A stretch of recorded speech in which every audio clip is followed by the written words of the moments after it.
¿Cómo le va, amigo? ¿Bien? Muy bien, muy bien. ¿Muchos años viviendo al frente del Buen Pastor? Y hace de los 18 años y tengo 80. Así que hace unos cuantos años que veo el paredón. ¿Y qué me puede contar de esto? Bueno, en su principio era un hogar de niñas y también era la cárcel. Evidentemente estaban separados adentro, pero bueno, los dormitorios daban acá sobre la calle Santiago del Estero y en la esquina había una iglesita, una capilla. Yo nunca he sido muy curioso, pero la única anécdota que tengo, que una vez escapó una reclusa por el paredón y se refugió acá en el porche de mi casa hasta que se disparó no sé a dónde se habrá ido, a su casa. Y se contaban muchas anécdotas de la cárcel, de las chicas. La familia de Río Cuarto por lo general buscaban las menores que no tenían antecedentes ni familia para ocuparlas como mucama. Bueno, así corrió la historia de la cárcel hasta que se cerró. Las monjas tal vez cobijaban a chicas que no tenían familia, y esas las ubicaban en las casas de familia y iban a trabajar, y algunas se criaron hasta como un hijo más en esa casa. La historia se terminó cuando se hicieron los colegios. Ahora vaya a saber qué destino tomará ese predio. ¿En la época de los militares se veía movimiento también? No, ya no era cárcel en la época de los militares. Ya creo que tenían su lugar las mujeres allá en la cárcel de Río Cuarto. Sí. ¿Y usted como vecino qué le gustaría? ¿Que esto lo refuncionalizaran, que lo arreglaran, que lo sacaran del paredón tantos años? Bueno, mira, nos pusimos contentos porque se dijo que lo había comprado el Patio Olmo de Córdoba para hacer un shopping con otros emprendedores de Río Cuarto, que tenía unos socios de Río Cuarto. Iban a hacer cine y unos cuantos edificios y unos shopping. Bueno, eso fue lo que se comentó hace ya bastante tiempo, hace más de casi como 10 años que se dijo eso, cuando se fueron las monjas.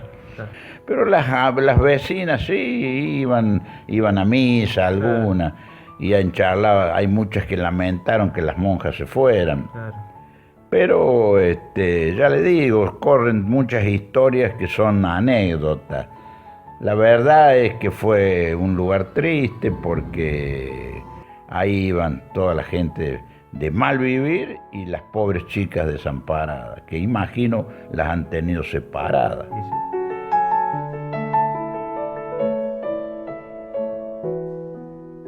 Bueno, chicos, ¿cuánto hace que están investigando, estudiando el tema del Buen Pastor acá en Río Cuarto? Bien, como organización La Huella hace ya casi 2 años, casi cumplido 2 años, que venimos haciendo un proyecto de investigación sobre la historia, principalmente de lo que fue la dictadura en la ex cárcel de mujeres y asilo Buen Pastor, Sí. que fue un espacio que fue funcional al Servicio de Terrorismo de Estado, pero además ampliamos la investigación y tratamos de recuperar las memorias y las identidades de los 116 años de historia que tiene ese edificio. Inicialmente era una cárcel común, un asilo. El edificio funcionaba como cárcel y asilo de mujeres, es decir, había mujeres presas, digamos, sociales, presas comunes, y había en otra parte del edificio un espacio dedicado para menores que eran judicializadas o menores cuyos padres decidían mandarlas al Buen Pastor. Pagaban para que sus hijas exactamente, para que fueran educadas por las monjas del Buen Pastor. Bueno, ¿y ustedes han hablado con los vecinos? ¿Han tenido contacto con la gente que ha vivido en la zona? Sí, hemos hablado con los vecinos que nos han contado cómo era la dinámica del Buen Pastor cuando funcionaba todavía. ¿Y cómo era? Bueno, por ejemplo, las monjas salían a vender empanadas, pollos, pan dulces, junto con las asiladas, una parte, digamos, de las mujeres que estaban ahí adentro, y las comercializaban ahí en el barrio. Y también planchaban, lavaban la ropa. Muchas de ellas terminaron siendo empleadas domésticas de los mismos vecinos de ahí la zona. No, las monjas son una congregación, es aparte del obispado, dependen directamente de Francia, que es donde ¿Te está acordás cómo era la casa central de la congregación. Y las monjas son de la congregación de las Hermanas de la Caridad del Buen Pastor, así se llama. Así se llama. Son una congregación independiente, si se quiere decir, del obispado, por ende económicamente también. Y hemos ahí entrevistado a presas comunes, presas políticas, asiladas, gente que trabaja en el lugar, que nos ha comentado cómo funcionaba puntualmente en cada patio, digamos, la cárcel o el asilo, independientemente de lo que sea. También funcionó como hogar de madres solteras durante los 90 y actualmente está el Colegio Santa Eufrasia, que es el que está ocupando el edificio hasta que se vaya al edificio nuevo que están construyendo. ¿Y hay vestigios de las cárceles, la celda? Sí, en el proyecto de investigación hay una dimensión que nosotros tomamos en cuenta, que es la arquitectónica, que justamente es a través de lo arquitectónico que muchas veces podemos dar cuenta de cómo era la distribución de la cárcel. ¿Había muchas celdas? No se imaginen una cárcel, digamos, con muchas celdas, sino que era un pabellón común. Pabellones. Un pabellón común para donde estaban todas las presas en un mismo salón, digamos. Ahí tenían sus camas, digamos, hacían un pequeño patio, que era un patio seco que se le llama, es decir, no había pasto. Bueno, y ahí transitaban su estadía en la cárcel. O sea, vigilada por el servicio penitenciario, por supuesto, ¿no? Sí, estaba el servicio penitenciario y además era gerenciado, digamos, toda la cárcel por la congregación de monjas. Es decir, era una ¿Tenían injerencia las monjas sobre la custodia? Exactamente, tenían injerencia las monjas, además de que brindaban algunos talleres y cierta modelo de educación. Había una pared enorme que la separa entre el pabellón de las presas sociales, las presas comunes, y el de las asiladas. El edificio tiene varios patios, cada uno de ellos tenía una funcionalidad y estaban separados. Después con el tiempo se han ido remodelando, pero quedan esos vestigios que vos decías, en donde a partir de los cuales nosotros podemos inducir cómo estaban distribuidos los espacios en tales momentos. ¿Los vecinos le han aportado datos de cómo era en aquellas épocas? Sí, los vecinos han aportado muchísimos datos. Entre esos también está el del georradar, que tiene que ver con el enterramiento clandestino, el posible enterramiento clandestino que puede existir en el patio del Buen Pastor. No fue un centro clandestino de detención porque ya era una cárcel institucionalizada desde 1903 hasta mediados de los 80.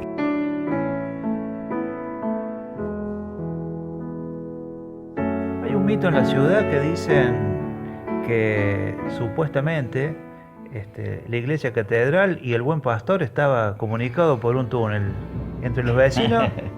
Sí, eso es una leyenda que circuló mucho, pero no sé, si en realidad hubiese habido un túnel con tantos edificios que han hecho, que han perforado el suelo, se hubiera salido a luz, pero nunca escuché nada, yo por lo menos, de que debe haber sido una historia nomás.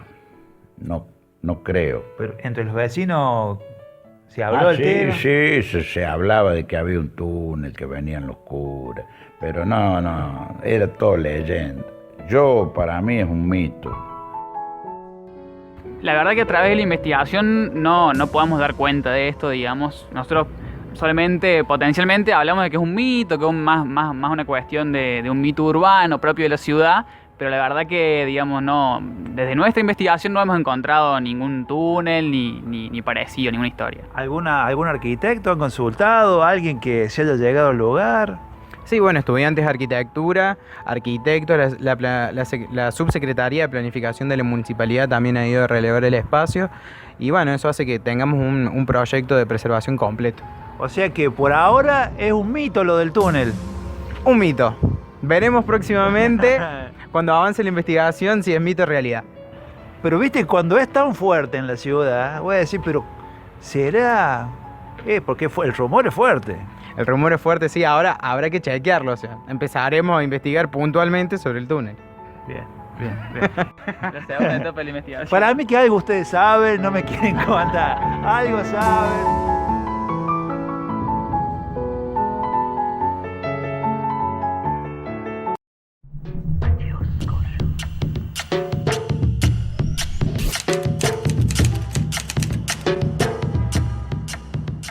Profesor José Cambria, hace un tiempo estuve hablando con Chicos de la Huella, que es una organización que se dedica a estudiar y preservar el ex Buen Pastor, y ante la pregunta sobre si es una leyenda, un mito o una realidad el supuesto túnel que unía el ex Buen Pastor con la iglesia catedral, los Chicos de la Huella como que dejaron una ventana abierta. Bueno, la catedral tenía otro túnel, pero no iba directamente hacia el Buen Pastor. Yo no puedo asegurar de que haya existido, y si hubiese existido estamos hablando de un túnel de no menos de 8 cuadras de largo, cosa difícil de concretar en una ciudad como Río Cuarto. Lo que sí puedo decir que varias construcciones de iglesias tuvieron en la zona centro del país túneles como medio de protección a los feligreses ante la posibilidad del ataque de un malón. Si bien estamos hablando que la construcción de la catedral es una construcción franciscana del año 1882, se comienza antes, de hecho en el 82 se inaugura, hay que pensar de que la catedral tenía un inicio de túnel que iba paralelo a la calle Constitución, debajo de lo que hoy es una farmacia al lado de la catedral, iba en dirección sur, como si tuviese salida en las cercanías de la escuela normal o en el Jockey Club, para dar una ubicación de referencia. Y también he sabido que ese túnel, a la altura del edificio del Banco de Córdoba, cuando se hicieron los cimientos y se pusieron los pilotes para la futura edificación de ese predio, ¿no? Se cerró, se selló. Lo mismo hizo la misma catedral, que ha cerrado la entrada al túnel que tenía en la nave lateral izquierda, hacia la mitad de la nave. Ahí estaba tapado a manera de un sótano y era el ingreso al túnel. Y lo que sí te puedo decir que se hacían con el propósito de refugio. Este país ha tenido algunos inconvenientes históricos. En la Revolución del 55, previo a esa revolución, cuando se queman iglesias en Argentina, incluso se intenta matar a varios sacerdotes, los seminaristas y los sacerdotes también buscaban algún lugar donde refugiarse, y puede ser que, esto es una aventura de mi parte, de que ese tipo de túneles fuesen utilizados precisamente para cobijarse de procesos de ese tipo, como también de la población ante el ataque de un malón en otras épocas. Por lo tanto, no cumplían otra misión que resguardar a las personas. O a veces conducir a un verdadero sótano donde imágenes que quedaban ya fuera de utilización en las iglesias, o que se le destruía una mano, un brazo, se saltaban y ya no eran expuestas en los altares o en las pequeñas capillas en el interior de la iglesia, era una especie de depósito de imágenes. Por lo tanto, no vayamos más allá en aventurarnos a decir cosas que en realidad a ciencia cierta la historia no ha podido comprobar. Profesor, ¿conoce o le han contado cómo eran las características de este túnel? ¿Era muy profundo? ¿Estaba construido con ladrillos? Sí, tenía arcadas de ladrillo y un piso también de tejuela en buena parte, pero da la sensación que no era muy extenso. No creo que llegara más allá del edificio del centro comercial. Así que estaríamos hablando de una cuadra de distancia, porque vuelvo a reiterar, en la esquina del Banco Córdoba fue sellado, tapado, y ya de hecho cuando se hizo ese edificio, ese túnel no prestaba ninguna utilidad.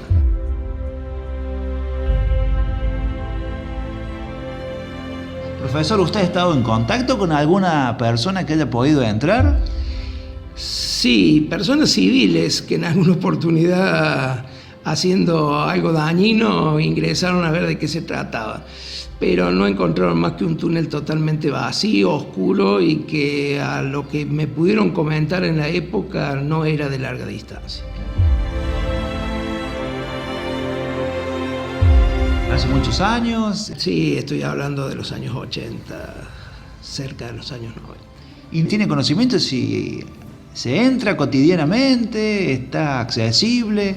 ¿No ha averiguado más, profesor? Yo creo que así como fue sellado del lado del banco, la misma iglesia se ocupó de cerrarlo desde el lado de la catedral. Queda hoy una especie de misterio dando vuelta a todo eso y siempre se recorre el piso de la catedral para ver dónde estaba la entrada al túnel. Yo debo aclarar que por un error de un arquitecto a esa catedral de estilo colonial, barroco colonial, le pusieron, refaccionando la catedral, mosaicos venecianos que no tienen nada que ver con el resto de la estructura, y cuando se hizo el piso con mosaicos venecianos se cubrió en forma horizontal y se tapó la entrada al túnel, por lo tanto es imposible verificar con exactitud dónde estaba. Una lástima, porque este túnel forma parte de la historia de la catedral, un ícono nuestro, y si existe el túnel estaría bueno de que se mantuviera, que estuviera en condiciones, digamos.